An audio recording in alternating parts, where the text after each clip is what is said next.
Hi ಎಲ್ರಿಗೂ ಹೇಗಿದ್ದೀರಾ? ಬನ್ನಿ ಇವತ್ತು ಸಿಂಪಲ್ ಅಂಡ್ ಟೇಸ್ಟಿಯಾಗಿ ನೇರಳೆ ಹಣ್ಣಿನ ಜ್ಯೂಸ್ ಮಾಡೋದು ಹೇಗೆ ಅಂತ ನೋಡ್ಕೊಂಬರೋಣ. ತುಂಬಾನೇ ರುಚಿಯಾಗಿರುತ್ತೆ. ನೋಡಿ ಮೊದಲಿಗೆ ನೇರಳೆ ಹಣ್ಣನ್ನ ನೀಟಾಗಿ ತೊಳ್ಕೊಂಡು ಈ ರೀತಿ ಕಟ್ ಮಾಡಿ ಇಟ್ಕೋಬೇಕಾಗತ್ತೆ. ನಾನು ಇಲ್ಲಿ 1 ಗ್ಲಾಸ್ ಜ್ಯೂಸ್ ಮಾಡ್ತಿದ್ದೀನಿ. ಹಾಗಾಗಿ ಒಂದು 10 ನೇರಳೆ ಹಣ್ಣನ್ನ ತಗೊಂಡಿದ್ದೀನಿ. ನೋಡಿ ಈ ರೀತಿ ಎಲ್ಲವೂ ಕಟ್ ಮಾಡ್ಬಿಟ್ಟು ಜಾರ್‌ಗೆ ಹಾಕೊಳ್ಳೋಣ. ಹಾಗೇನೆ ಇದ್ರ ಜೊತೆಗೆ ಸ್ವಲ್ಪ ಪುದೀನ,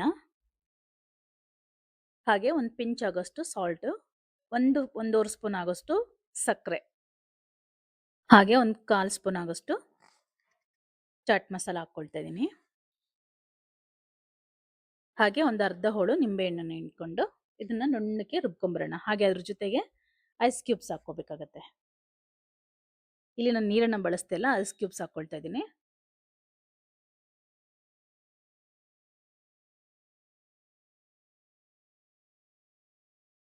ನೋಡಿ ಈಗ ನಾನು ಎಲ್ಲೋ ರುಬ್ಕೊಂಡು ಬಂದಿದ್ದೀನಿ. ಆಕ್ಚುಲಿ ಇದನ್ನ ಹೀಗೆ ಕುಡಿದ್ರೆ ತುಂಬಾ ಟೇಸ್ಟಿಯಾಗಿರುತ್ತೆ. ಬಟ್ ಇದ್ರ ಜೊತೆಗೆ ಸೋಡಾ ಹಾಕೊಂಡು ಕುಡಿಯೋದ್ರಿಂದ ಅದು ಕೂಡ ಚೆನ್ನಾಗಿರುತ್ತೆ. ಬಟ್ ಫಸ್ಟ್ ಪ್ರಿಫರೆನ್ಸ್ ಬಂದು ಈ ರೀತಿ ಕುಡಿಯೋದಕ್ಕೆ ತುಂಬಾನೇ ಚೆನ್ನಾಗಿರುತ್ತೆ. ನೋಡಿ ಒಂದು ಸಣ್ಣದೊಂದು ಗ್ಲಾಸ್ ತಗೊಂಡು ಅದಕ್ಕೆ ಲೆಮನ್ನ ಹಚ್ಕೊಳ್ತಾ ಇದ್ದೀನಿ.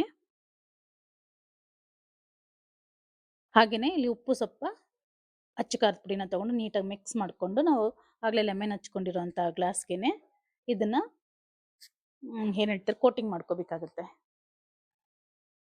ನೋಡಿ ಈ ರೀತಿ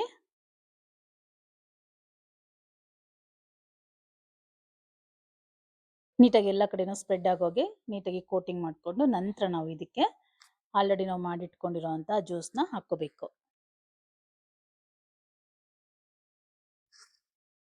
ಹೀಗೆ ಇದಕ್ಕೆ ಜ್ಯೂಸ್ ಹಾಕೊಳ್ಳೋಣ. ಆಕ್ಚುಲಿ ನೀವು ಕುಡಿಯೋದಾದ್ರೆ ಈ ಜ್ಯೂಸೇ ತುಂಬಾನೇ ರುಚಿಯಾಗಿರುತ್ತೆ. ಈಗ ಇದನ್ನ ಸೈಡ್ ಇಟ್ಬಿಟ್ಟು ಒಂದು ದೊಡ್ಡದೊಂದು ಗಾಜಿನ ಗ್ಲಾಸ್ನ ತಗೊಂಡು ಅದಕ್ಕೆ ಸೋಡಾ ಹಾಕೊಳ್ಳೋಣ. ಒಂದು 3/4 ಗ್ಲಾಸ್ ಆಗೋಷ್ಟು ಸೋಡಾನ ಹಾಕೊಳ್ತಾ ಇದ್ದೀನಿ. ಈ ಸೋಡಾ ಗ್ಲಾಸ್ ಒಳಗಡೆ ನಾವು ಆಲ್ರೆಡಿ ಜ್ಯೂಸ್ ಹಾಕಿಟ್ಕೊಂಡಿದ್ವಲ್ಲ ಚಿಕ್ಕದೊಂದು ಗ್ಲಾಸ್, ಈ ಗ್ಲಾಸ್ನ ಇದ್ರಲ್ಲಿ ಹಾಕೊಳ್ಳೋದು.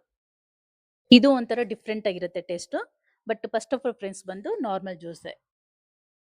ಅಲ್ಲಿ ಲಿಕ್ವಿಡ್ ಜ್ಯೂಸ್ ಏನಿತ್ತು ಅದೇ ಚೆನ್ನಾಗಿರುತ್ತೆ. ಈಗ ಇದನ್ನ ಒಂದ್ಸಲ ನೀಟಾಗಿ ಮಿಕ್ಸ್ ಮಾಡ್ಕೊಂಡು ಕುಡಿದ್ರೆ ಇದು ಕೂಡ ಚೆನ್ನಾಗೇ ಇರುತ್ತೆ. ಒಂದ್ಸಲ ಟ್ರೈ ಮಾಡಿ ನೋಡಿ.